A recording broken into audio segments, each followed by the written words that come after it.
Tema Natal kita hari ini atau tahun ini adalah My Redeemer's Love. Kasih dari penebusku. Ya, dan teks yang diberikan oleh panitia adalah dari Efesus pasal 3 ayat yang ke-18-19. Mari kita lihat. Efesus 3, 18-19. Aku berdoa supaya kamu bersama-sama dengan segala orang kudus dapat memahami betapa lebarnya dan panjangnya dan tingginya dan dalamnya kasih Kristus dan dapat mengenal kasih itu sekalipun ia melampaui segala pengetahuan. Aku berdoa supaya kamu dipenuhi di dalam seluruh kepenuhan Allah. Saudara-saudara, ini adalah doa dari Rasul Paulus untuk jemaat di Efesus. Dan dalam doa ini Paulus menyinggung tentang kasih Kristus. Kita tahu Kristus itu adalah sang penebus. Jadi kalau Paulus bicara soal kasih Kristus, berarti dia memang bicara soal kasih dari sang penebus.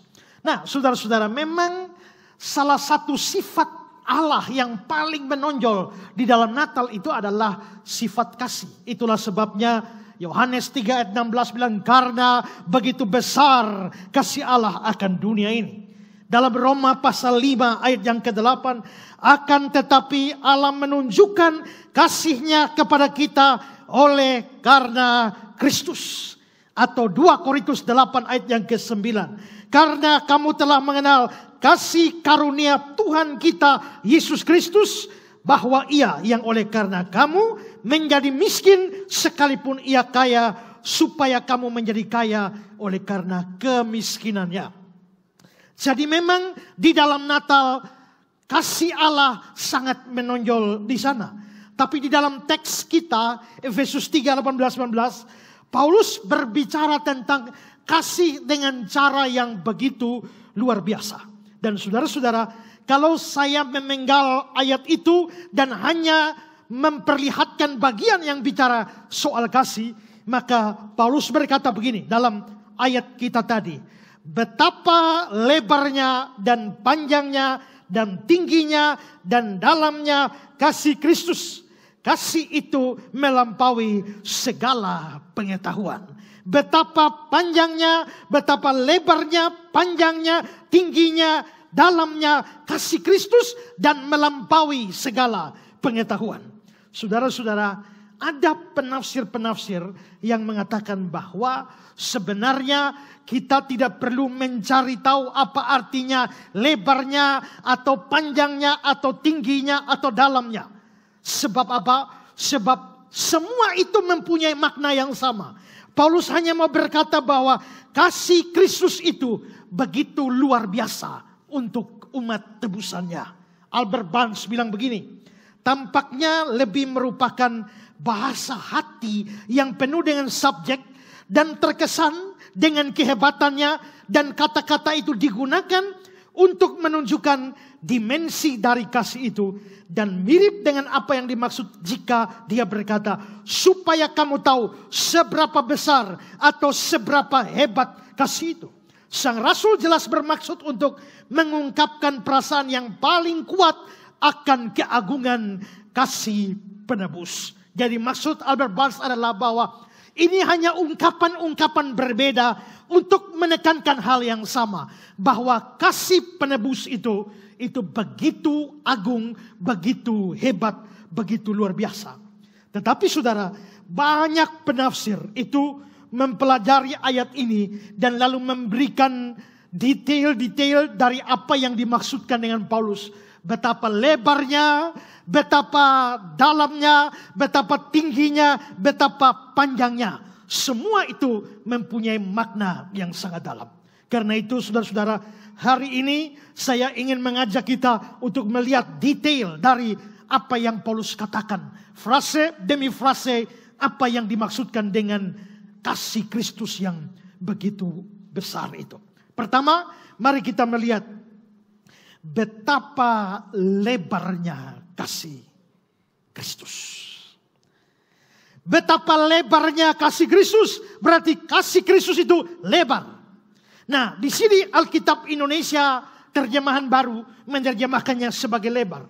Tapi di dalam Alkitab bahasa Inggris maupun juga terjemahan Indonesia sehari-hari menerjemahkan bukan lebar tapi luas. Misalnya dalam terjemahan BIS, betapa luasnya. Maka di sini boleh dikatakan kasih Kristus begitu lebar atau begitu luas. Paulus berkata kasih Kristus begitu luas. Pertanyaan kita, seluas apa kasih Kristus itu? Para penafsir mengatakan bahwa ini berbicara soal lingkup dan jangkauan dari kasih Allah, dari kasih Kristus, di mana kasih Kristus itu mencakup seluruh dunia ini. Itu sejalan dengan Yohanes 3 ayat 16. Karena begitu besar kasih Allah akan dunia ini. Maka saudara-saudara, kasih Allah atau kasih Kristus betapa lebarnya atau betapa luasnya kasih Kristus. Seluas apa? Seluas dunia ini atau seluas seluruh umat manusia. Matthew Henry bilang, beberapa orang menggambarkan keistimewaan tersebut demikian. Luasnya bisa kita pahami sebagai jangkauannya ke segala zaman, bangsa dan kedudukan manusia. Jameson, Fawcett and Brown, luasnya menyiratkan kasih Kristus yang mendunia merangkul semua orang. Memang saudara-saudara, di dalam perjanjian lama kita melihat bahwa Israel dipilih oleh Allah menjadi bangsa yang dikasihi oleh Allah, menjadi umat kesayangan Allah. Di dalam Ulangan 7 ayat yang ke-6. Sebab engkaulah umat yang kudus bagi Tuhan Allahmu. Engkaulah yang dipilih oleh Tuhan Allahmu dari segala bangsa di atas muka bumi untuk menjadi umat kesayangannya. Israel dipilih sebagai umat kesayangan. Tapi itu tidak berarti bahwa Allah hanya sayang Israel.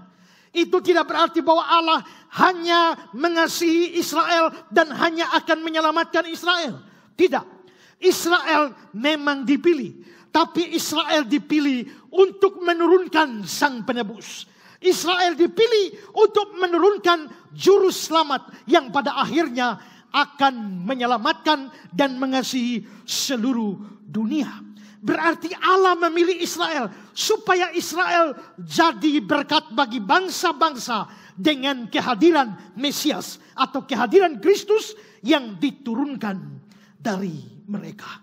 Di dalam Kisah pasal 15, 16, 17. Kemudian aku akan kembali dan membangunkan pondok Daud yang telah roboh.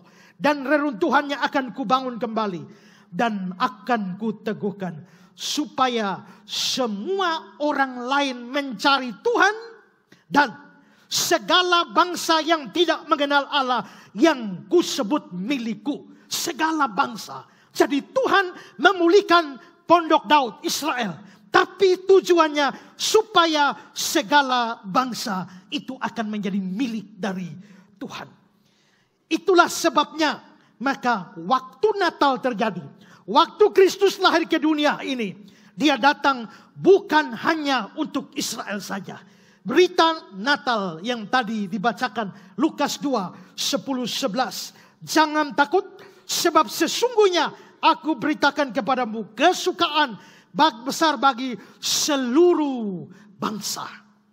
Hari ini telah lahir bagimu Kristus Tuhan di kota Daud. Maka Natal terjadi itu untuk segala bangsa. Berita atau kabar baik itu adalah kabar baik untuk segala bangsa. Ketika seorang tua bernama Simeon yang melihat Kristus kecil, dia berkata dalam Lukas 2, mataku telah melihat keselamatan daripadamu yang telah engkau sediakan di hadapan segala bangsa. Di hadapan segala bangsa, yaitu terang yang menjadi penyataan bagi bangsa-bangsa lain. Maka di sini kita bisa melihat bahwa Yesus sang penebus yang lahir pada waktu Natal yang pertama itu datang untuk segala bangsa. Dan karena itu dia disebut sebagai juru selamat dunia dan bukan hanya juru selamat Israel saja. 1 Yohanes 4 ayat 14, bahwa Bapa telah mengutus anaknya menjadi juru selamat dunia. 1 Yohanes 2 ayat 2, dia adalah pendamaian untuk segala dosa kita. Bukan untuk dosa kita saja, tetapi itu dosa seluruh dunia. Ini tidak berarti bahwa Yesus menyelamatkan semua atau setiap individu di dunia. Tidak, karena ada banyak orang tidak percaya kepada dia. Maksudnya adalah bahwa Yesus itu menjadi juru selamat yang akan menyelamatkan setiap orang percaya di seluruh dunia. Jadi Yesus, kasih Kristus tidak sebatas Israel saja, tapi untuk seluruh bangsa. Itulah sebabnya hari ini seluruh bangsa bisa dikasihi Kristus, termasuk saya dan saudara yang pada dasarnya bukan orang Yahudi, bukan orang Israel. Semua orang percaya, segala bangsa itu menjadi sasaran kasih Allah, sasaran dari kasih Sang Penebus. Dalam Kisah 10, 34, 35, sesungguhnya Allah tidak membedakan orang. Setiap orang dari bangsa manapun yang takut akan Dia, yang mengamalkan kebenaran, berkenan kepadanya. Maka di sini kita bisa lihat luasnya kasih Kristus. Paulus berkata, betapa luasnya kasih Kristus. Seluas apa? Seluas dunia. Seluas apa? Seluas umat manusia. Seorang penafsir namanya Alexander McLaren, dia memberikan kata-kata yang sangat bagus. Dia bilang, itu seluas umat manusia. Seperti keberadaan semua bintang di cakrawala, demikian pula semua makhluk beristirahat dalam surga kasih-Nya. Manusia memiliki banyak karakteristik umum. Kita semua menderita, kita semua berdosa, kita semua lapar, kita semua bercita-cita, berharap dan mati. Dan terpujilah Tuhan, kita semua ada dalam hubungan yang sama dengan kasih ilahi yang terletak pada Yesus Kristus. Tidak ada anak tiri dalam keluarga besar Allah. Dan tidak satu pun dari mereka menerima bagian lebih banyak atau lebih kurang dari kasih kebaikannya daripada yang lain. Membentang jauh seperti aliran air yang mengalir kencang dan kuat, menutupinya seperti tenda besar yang dapat menutupi seluruh suku pada hari raya. Luasnya kasih Kristus adalah seluas umat manusia. Jika demikian, tidak peduli saudara berasal dari bangsa mana, suku bangsa manapun, asal kita orang sungguh-sungguh percaya, kita sangat dikasihi oleh Allah. Kita sangat dikasihi oleh Kristus. Maka orang Rote sangat dikasihi Kristus. Amin. Orang Timur dikasihi Kristus. Orang Alor dikasihi Kristus. Bangsa mana saja, suku bangsa mana saja, semua dikasihi Kristus. Asal kita menjadi orang percaya. Betapa luasnya kasih Kristus. Lalu Paulus juga berkata yang kedua, betapa panjangnya kasih Kristus. Berarti kasih Kristus bukan cuma luas, tapi panjang. Saudara, bicara tentang panjang, maka ini berkaitan dengan sebuah jarak atau sebuah garis dari satu titik ke titik yang lain. Itu yang kita sebut sebagai panjang. Nah, kalau ini dikaitkan dengan kasih Kristus atau kasih Allah, maka dapat dikatakan bahwa kasih Allah atau kasih Kristus itu sangat panjang. Sepanjang apa? Jikalau bicara dari satu titik sampai titik tertentu, maka dapat dikatakan bahwa kasih Kristus itu sepanjang waktu atau sepanjang zaman. Dengan kata lain, kasih Kristus itu sebenarnya bersifat kekal. Henry bilang, panjangnya adalah keberlangsungannya yang kekal. Jameson, Fawcett, and Brown, panjang itu diperpanjang sepanjang segala zaman. Baker, panjangnya kasih ini mencapai dari kekekalan sampai kekekalan. Dari kekal sampai kekal. Kekal itu apa? Kekal itu tidak berujung. Kekal itu tidak berujung. Kita ada ujung awalnya di sini waktu kita dicipta. Tapi setelah kita dicipta, kita tidak ada ujung di sana. Karena kita mati terus berlanjut, lanjut surga atau lanjut neraka. Berarti kita punya titik permulaan, tidak punya titik akhir. Maka kita kekal setengah saja. Kekal ke sana, tapi tidak kekal ke sana. Tapi Allah itu, dia tidak pernah ada ujung di sana. Dan dia tidak pernah punya permulaan. Berarti Allah itu kekal ke sana, kekal ke sana. Maka dari kekal sampai kekal. Nah, kasih Kristus itu panjang, betapa panjangnya. Artinya kasih itu mulai dari kekekalan sampai kekekalan. Tidak berujung ke sana, tidak berujung ke sana. Begitu panjangnya kasih Kristus. Saudara, maksudnya adalah kasih Kristus itu adalah kasih yang sepanjang zaman yang ada. Mengapa bisa begitu? Karena begini, saudara. Pertanyaannya adalah, sejak kapan Kristus mengasihi saudara? Sejak kapan Allah mengasihi saudara? Sejak saudara percaya? Di dalam waktu, ya. Tapi orang-orang yang percaya itu sebenarnya adalah orang-orang pilihan Allah. Allah sebelum kita percaya, Allah telah terlebih dahulu memilih kita. Tapi dia memilih kita itu kapan? Dia memilih kita kapan? Efesus 1 ayat 4 dan 5 dikatakan, sebab di dalam dia Allah telah memilih kita. Kapan? Sebelum dunia dijadikan. Bayangkan, sebelum dunia dijadikan, Allah telah memilih Ezra Soru. Sebelum dunia dijadikan, Allah telah memilih Nathan Hela. Allah telah memilih Mole Ado. Sebelum dunia dijadikan, Allah telah memilih orang-orang yang percaya.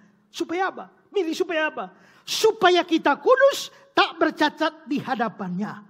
Lalu ayat 5, dalam kasih dia telah menentukan kita dari semula. Berarti penentuan sebelum dunia dijadikan itu di dalam kasih. Maka itu berarti Allah bukan baru memulai mengasihi kita sejak kita percaya. Atau sejak kita ada. Tidak. Allah sudah mengasihi kita sebelum dunia dijadikan. Bagaimana Allah bisa mengasihi saya sebelum dunia dijadikan sedangkan saya belum ada? Kita atau saya belum ada. Tapi saya, kita sudah ada dalam pengetahuan Allah. Dan Allah mengasihi, memilih kita sebelum dunia ada. Bayangkan, tidak ada kasih lebih panjang ke sana daripada kasih Allah dalam Kristus kepada kita. Dan pada waktu dia sudah mengasihi kita sebelum dunia dijadikan. Lalu Yesus datang ke dalam dunia di dalam Natal. Lalu dia mati dan menyelamatkan kita. Maka pada waktu dia ada di dalam dunia menyelamatkan kita, dia menyatakan kasihnya lagi. Titus 3, 4, 5. Nyata kemurahan Allah, juru selamat kita dan kasihnya kepada manusia pada waktu dia menyelamatkan kita. Wahyu 1 ayat 5. Dia yang mengasihi kita, yang telah melepaskan kita dari dosa oleh darahnya. Berarti kasih itu sudah dimulai dulu sebelum dunia dijadikan. Tapi pada saat dia menyelamatkan, mati, dia menyatakan kasihnya. Lalu sampai kapan dia mengasihi kita? Mungkinkah dia mengasihi kita dari sana sebelum dunia dijadikan? Lalu saat dia datang ke dalam dunia, dia mengasihi kita sampai hari ini. Mungkinkah dia berhenti mengasihi kita pada hari-hari di depan kita? Yeremia 31 ayat 3 bilang begini, aku mengasihi engkau dengan kasih yang kekal. Sebab itu aku akan menunjukkan kasih setiaku padamu. Aku mengasihi engkau dengan kasih yang kekal kepada murid-muridnya. Dan bahkan juga itu berlaku untuk setiap kita. Yesus berkata dalam Yohanes 13 ayat 1. Sama seperti dia senantiasa mengasihi murid-muridnya. Demikian sekarang dia mengasihi mereka sampai kesudahannya. Berarti Allah mengasihi kita sebelum dunia dijadikan. mengasihi kita setelah kita ada dalam dunia dan ditebus olehnya. Dan dia mengasihi kita dengan kasih yang kekal sampai kekekalan. Maka kasih Allah begitu panjang, kasih Kristus begitu panjang, tak berujung ke sana dan tak berujung ke sana. Nah, saudara-saudara, bukankah setelah kita percaya pada Kristus, kita juga masih banyak dosa? Itulah sebabnya setiap kita datang beribadah, kita datang mengaku dosa kita. Karena kita sadar, biarpun kita sudah ditebus, biarpun kita sudah dikasihi, tapi kita sering jatuh di dalam dosa. Dosa-dosa kita tidak membuat Dia menghukum kita. Karena hukuman kita sudah ditanggungkan pada Kristus di atas kayu salib. Tapi sekalipun kita berbuat dosa, Dia tidak menghukum kita, tapi Dia tetap menghajar kita. Dan hajarannya, apa dasar dari hajarannya? Dasar dari hajarannya itu lagi-lagi karena kasih. Wahyu 3 ayat 19, barang siapa kukasihi, ia kutegur dan kuhajar. Ibrani 12 ayat 6, karena Tuhan menghajar orang yang dikasihinya. Jadi saudara, maksud saya adalah sebelum dunia dijadikan, Dia sudah mengasihi kita. Waktu Dia mati menebus, Dia mengasihi kita. Sepanjang jalan hidup kita, waktu kita berdosa, Dia tegur dan hajar kita. Tapi juga dasarnya kasih. Dan kasih itu tidak berujung sampai sana, sampai dalam kekekalan. Betapa panjangnya kasih Kristus.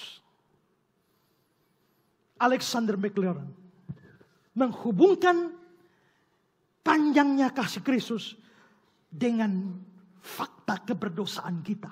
Dan dia seolah-olah mau mengatakan bahwa dosa kita itu banyak seperti garis yang panjang. Hari ini saya berdosa, besok berdosa, lusa berdosa, terus di hari-hari depan saya ini banyak dosanya. Dosa saya kalau ditaruh di jejer itu seperti garis yang panjang. Tapi apakah kasih Kristus kalah dari dosa kita? McLaren bilang begini, berapakah panjang kasih Kristus? Ini salah satu ukurannya. Betapapun panjangnya dosaku, kasih itu membentang melampaui semua itu. Dan sementara garis kasihnya mengalir menuju keterbatasan, jauh melampaui titik di mana garis hitam dosaku berhenti. Maksud McLaren adalah kalau saya berdosa dengan garis hitam tuh dosa stop dosa saya di sini. Tapi kasih Kristus mengalir terus melampaui garis hitam dosaku. Ya. Apapun yang kurang dari kesabaran kekal pasti sudah lama habis oleh dosa-dosamu dan dosaku dan dosa saudara-saudara kita. Tapi Kristus yang mengasihani, kekasih abadi dari sebuah jiwa yang mengembara, memandang ke bawah dari surga pada kita masing-masing, menyertai kita dalam segala pengembaraan kita, menanggung bersama kita segala dosa kita, dalam segala pelanggaran kita, tetap bermurah hati. Panjang kasih Kristus adalah sepanjang kekekalan dan melampaui semua dosa manusia. Kalau begitu, sekali Allah mengasihi kita, Dia tidak berhenti mengasihi kita. Jikalau Dia mengasihi kita dan Dia berhenti mengasihi kita, kasih-Nya tidak kekal, kasih-Nya tidak panjang, kasih-Nya hanya sepanjang dosa saya. Tapi kalau kasih Kristus itu begitu kekal, sepanjang kekekalan, kasih-Nya tidak berhenti. Sekali mengasihi saya, terus mengasihi saya bisa jatuh, Dia bisa hajar saya, Dia hajar saya karena kasih. Sampai saya mati, Dia tetap mengasihi saya turun ke lubang kubur, Dia mengasihi saya dalam kekekalan, kasih-Nya terus berlaku bagi saya sampai di sini. Kalau panjang kasih Kristus seperti ini, pertanyaan, mungkinkah seorang yang sudah sungguh-sungguh percaya kehilangan keselamatan? Tidak mungkin. Maka Dia mengasihi kita dari kekal sampai kekal.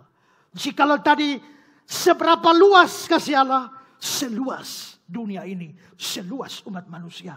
Seberapa panjang kasih Allah, sepanjang segala zaman, sepanjang kekekalan. Yang ketiga, Paulus bilang, betapa dalamnya kasih Kristus. Di sini saya balik urutannya. Karena di dalam teks Indonesia, habis tinggi baru dalam. Tapi sekarang saya mau bahas dalam dulu baru tinggi dengan mengikuti urut-urutan dari King James. Karena King James meletakkan dalam terlebih dulu, deep dulu, baru tingginya.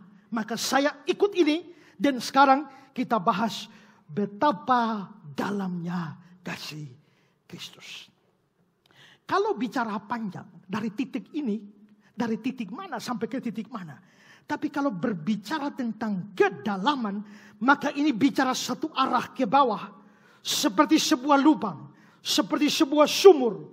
Semakin sebuah lubang atau sumur makin dalam, maka ukurannya akan makin bertambah. Kasih Kristus itu kalau tadi bicara luas, lalu bicara panjang, maka sekarang dia bicara dalam. Kasih Kristus itu begitu dalam. Sedalam apa?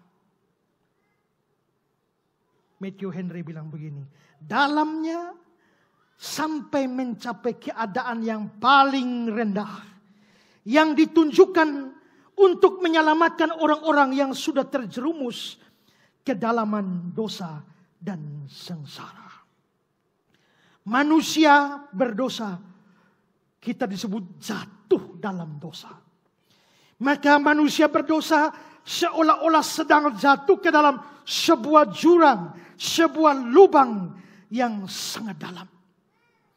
Dan selain itu, konsekuensi dosa itu adalah maut, kematian, kebinasaan. Dan itu juga digambarkan oleh kitab suci sebagai sebuah lubang. Lubang maut, lubang kubur, lubang kebinasaan.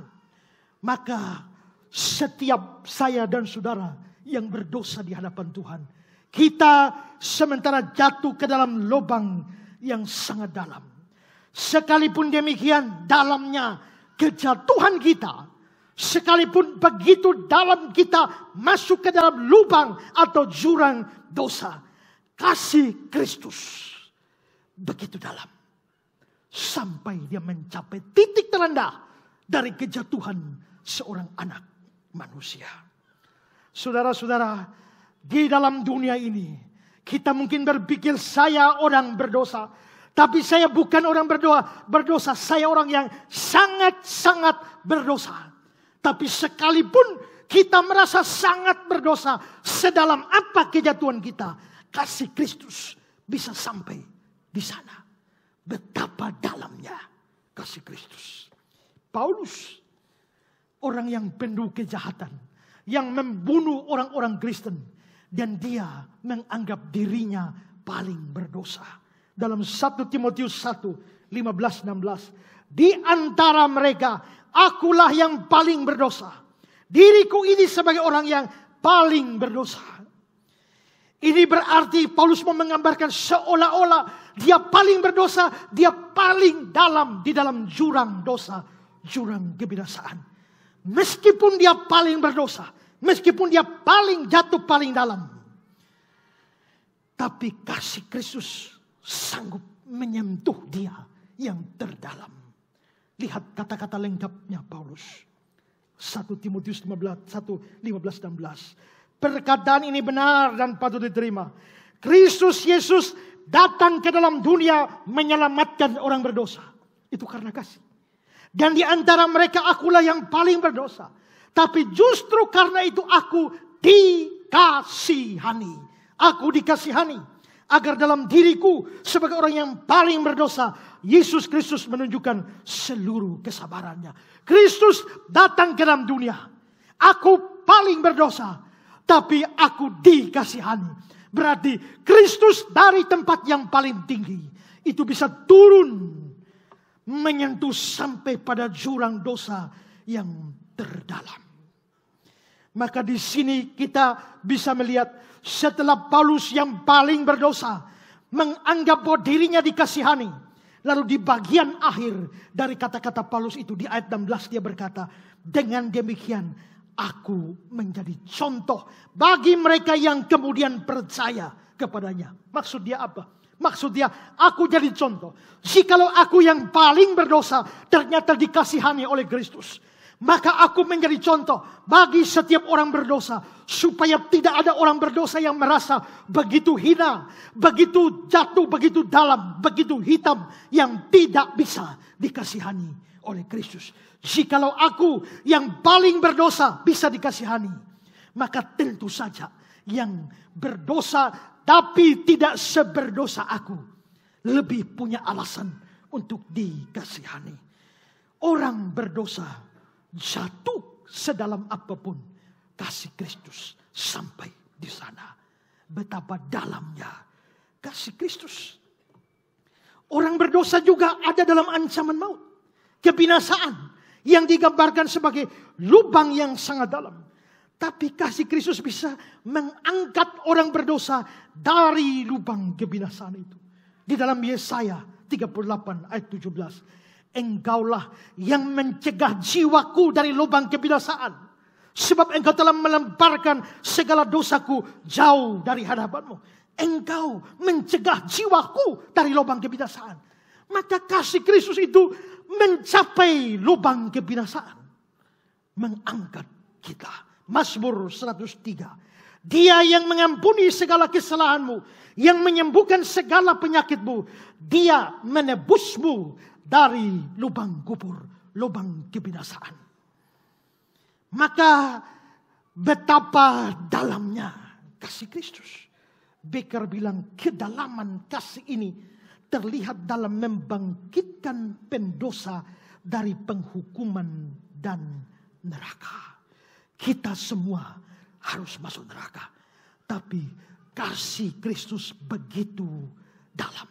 Karena itu tidak boleh ada satupun di antara kita merasa begitu berdosa, terlalu berdosa, sehingga tidak ada harapan diampuni dan diselamatkan oleh Allah. Jikalau ada orang seperti itu, jikalau ada orang seperti Paulus yang dapat dicapai oleh kasih Kristus dalam kedalaman lubang kebinasaannya, maka itu pun dapat berlaku buat saya dan saudara. Ingat, sedalam apapun kita jatuh, sedalam apapun kita telah pergi karena dosa kita, kasih Kristus begitu dalam. Dia dapat mencapai kedalaman kejatuhanmu dan dia sanggup mengangkatmu dari sana. Mazmur 86 ayat 13. Sebab kasih setiamu besar atas aku. Engkau telah melepaskan nyawaku dari dunia orang mati yang paling bawah. Dengan bahasa lain, Tuhan mau berkata, Yesaya 1 ayat 18, sekalipun dosamu merah seperti kirmisi, akan menjadi putih seperti salju.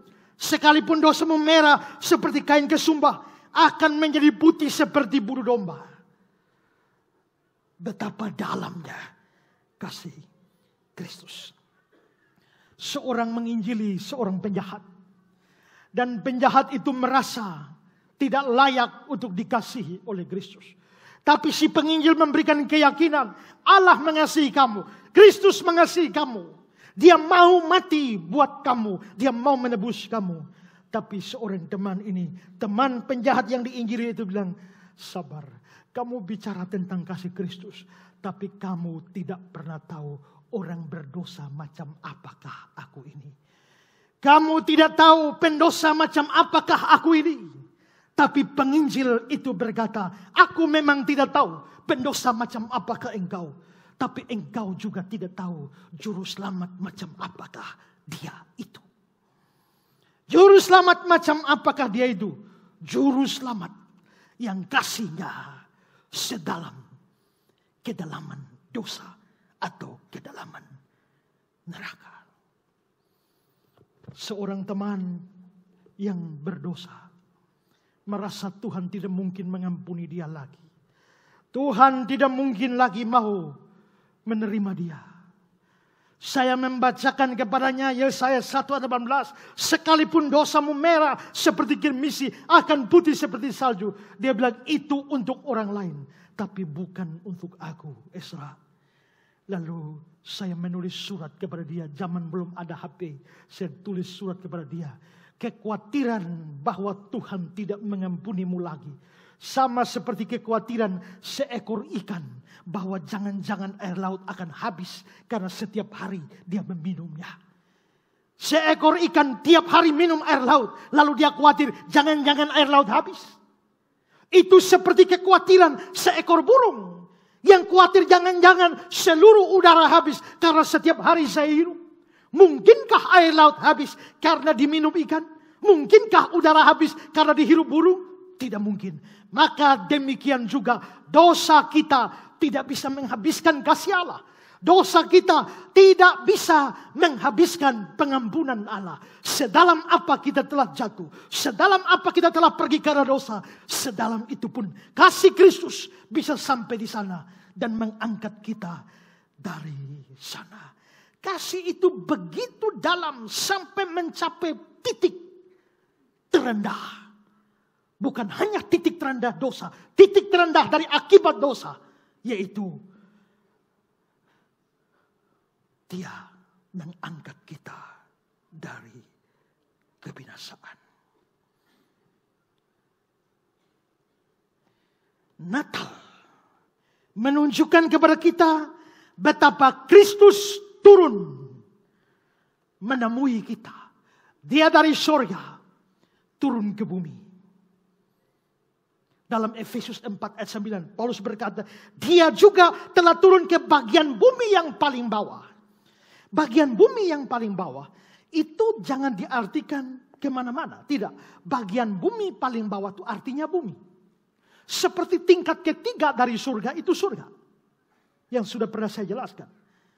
Kalau kita melihat misalnya Mazmur 139, ketika pemazmur berbicara tentang bagaimana Tuhan menjalin dia di dalam rahim ibunya. Dia bilang begini, tulang-tulangku tidak terlindung bagimu. Ketika aku dijadikan tempat yang tersembunyi, aku direkam di bagian-bagian bumi paling bawah. Itu tidak boleh diartikan di mana-mana. Tapi aku direkam di bagian bumi paling bawah, itu menunjukkan pada bumi ini. Maka Kristus turun ke bagian bumi paling bawah, maksudnya dia turun ke bumi. Natal itu adalah dia dari tempat tinggi datang ke tempat rendah. Makanya lagu Natal itu dari not tinggi turun ke not rendah. La la la la la la la la. Kenapa not dari tinggi ke rendah? Karena dia datang dari tempat tinggi ke tempat yang rendah.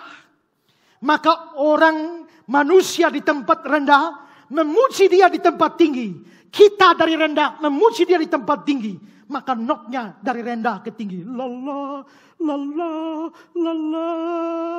Dia dari tempat tinggi kembali memberkati kita di tempat rendah. Dari tinggi ke rendah. La la la la la la la la la la la la la. Kita kembalikan kemuliaan. La la la la la la la. La la la la la la. Kembali berkat baik kita. La la. Dan juga kita kembalikan kemuliaan. La la la la la la la la la. Rendah lagi.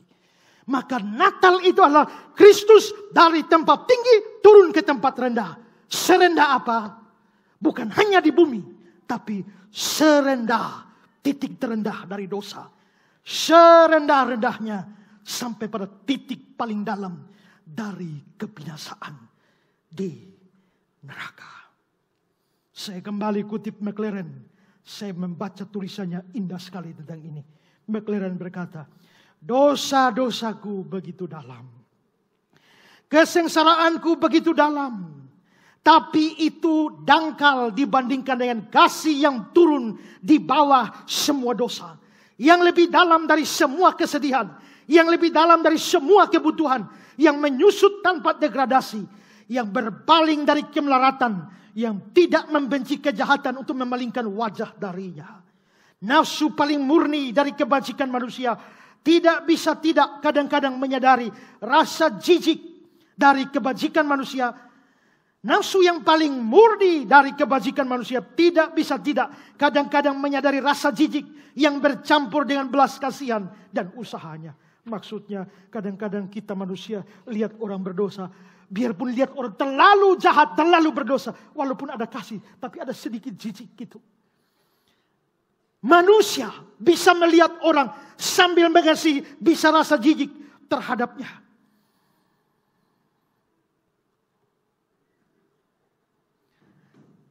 Tetapi kasih Kristus turun.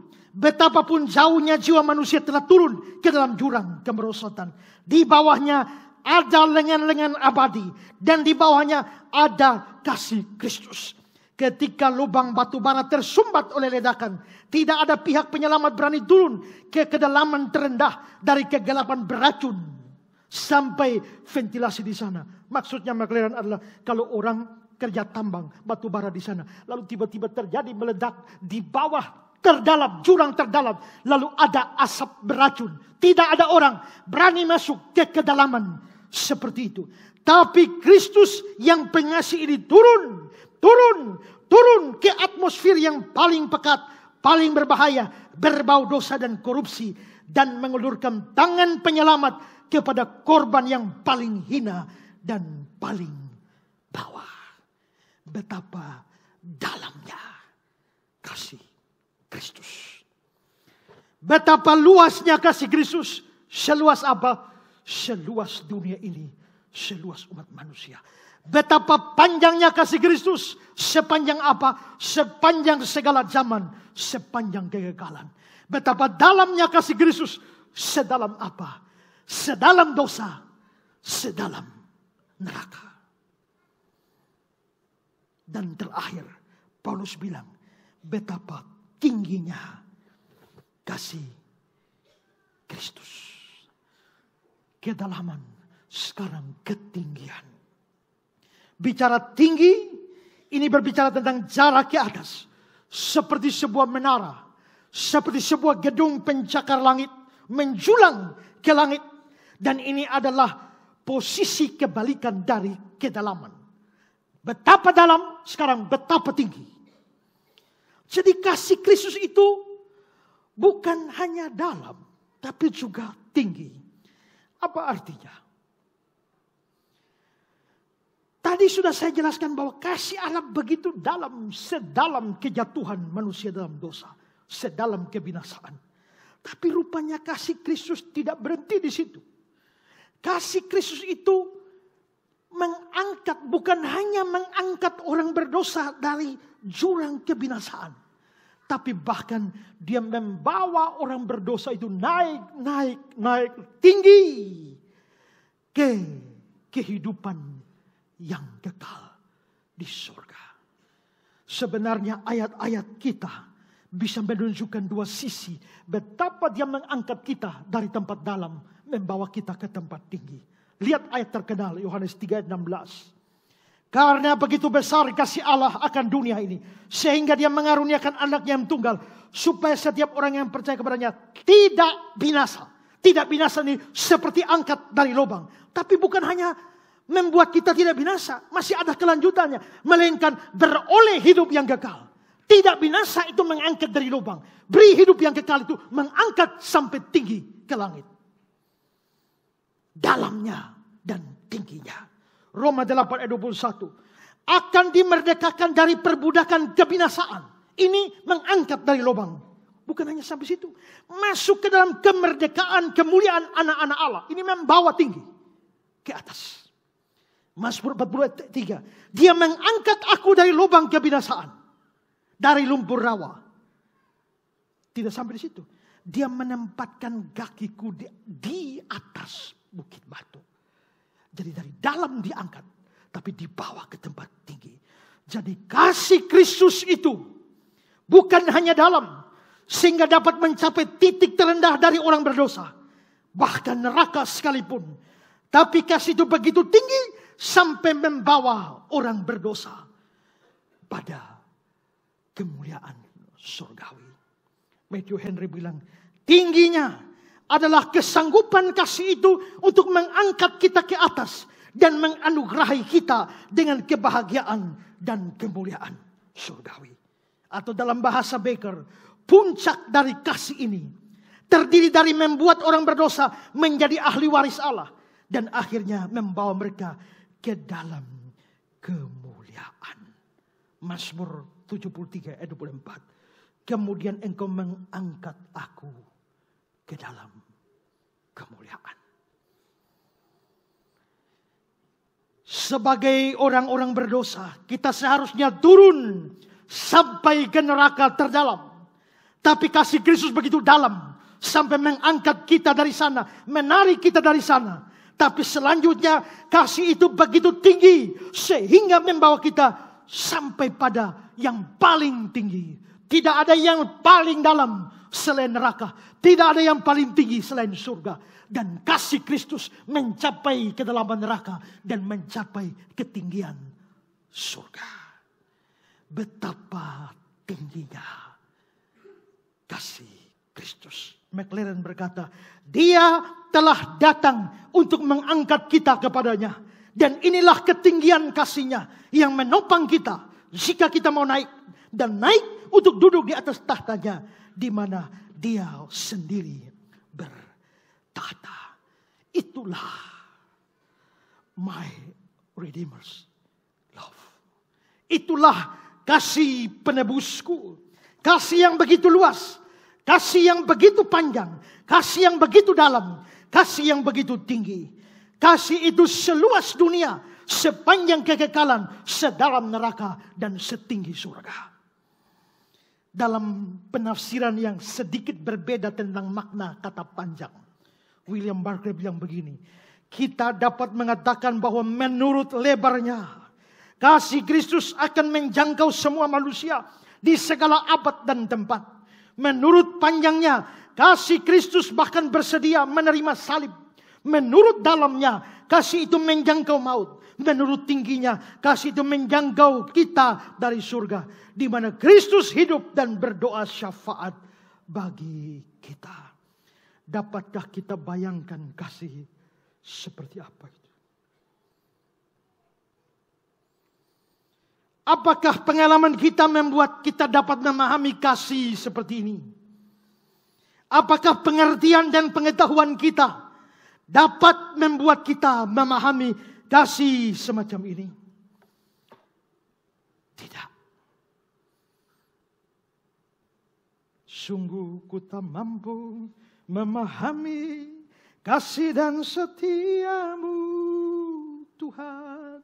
Sungguh ku tak mampu memahami. Pikiran manusia terlepas dari anugerah Allah tidak bisa memahami kasih yang ajaib seperti ini. Karena itu benar kalau Paulus mengatakan kasih ini seperti dalam Efesus 3, 18-19. Betapa lebarnya, panjangnya, tingginya, dalamnya kasih Kristus. Kasih itu melampaui segala pengetahuan. Kita baru bisa memahami kalau Kristus berdiam dalam hati kita. Kalau kita dalam segala kepenuhan kealahan. Kalau kita bersama dengan segala orang kudus. Dan kalau kita berdoa supaya mata hati kita dicelikan. Itulah sebabnya Paulus berdoa. Aku berdoa supaya kamu dengan segala orang kudus bisa memahami. Kasih ini melampaui pengetahuan. Seharusnya tidak bisa dipahami. Tapi dengan orang berada dalam kepenuhan Kristus. Kristus di dalam dirinya. Atau dia menjadi orang percaya. Bersama dengan persekutuan orang kudus. Ditambah dengan doa yang tulus. Maka kasih yang melampaui segala pengetahuan ini dapat dipahami oleh kita. Tapi pikiran manusia di luar anugerah Tuhan tak mungkin memahami kasih yang ajaib seperti ini. Kita merayakan Natal. Tema ini menjadi tema yang luar biasa. Natal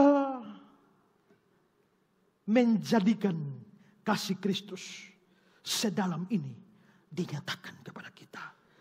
Luasnya kasih Kristus membuat dia datang ke dalam dunia pada Natal yang pertama untuk segala bangsa, termasuk saya dan saudara. Panjangnya kasih Kristus membuat dia mengasihi orang-orang percaya dengan kasih yang kekal, termasuk saya dan saudara. Dalamnya kasih Kristus membuat dia mau turun ke dalam dunia yang berdosa, menyelamatkan, mengangkat orang berdosa dari kebinasaan neraka, termasuk saya dan saudara. Dan tingginya kasih Kristus membuat dia memberikan hidup kekal dan kemuliaan surgawi bagi mereka yang percaya kepadanya, termasuk saya dan saudara. Jikalau kasih semacam ini tidak dinyatakan dalam Natal yang pertama, maka tidak ada harapan apa-apa bagi dunia ini. Kalau bukan kasih, surga tiada. Lagu itu indah sekali. Kalau bukan kasih, surga tidak ada. Kalau bukan kasih, semua kita tidak mungkin diselamatkan. Karena itu merayakan Natal harus membuat kita datang kepada Kristus. Yang belum percaya kepada Kristus, kamu di luar jangkauan kasih yang ajaib ini. Tapi kalau kita percaya kepada Kristus, maka kita menikmati luasnya, panjangnya, dalamnya, dan tingginya kasih itu. Tapi bagi setiap orang yang sudah percaya kepada Kristus, kasih yang ajaib ini harus membuat kita bersyukur untuk Natal yang sudah terjadi. Natal adalah saat di mana kasih yang ajaib ini dinyatakan bagi kita. My Redeemer's love. Selamat Natal, Tuhan berkati.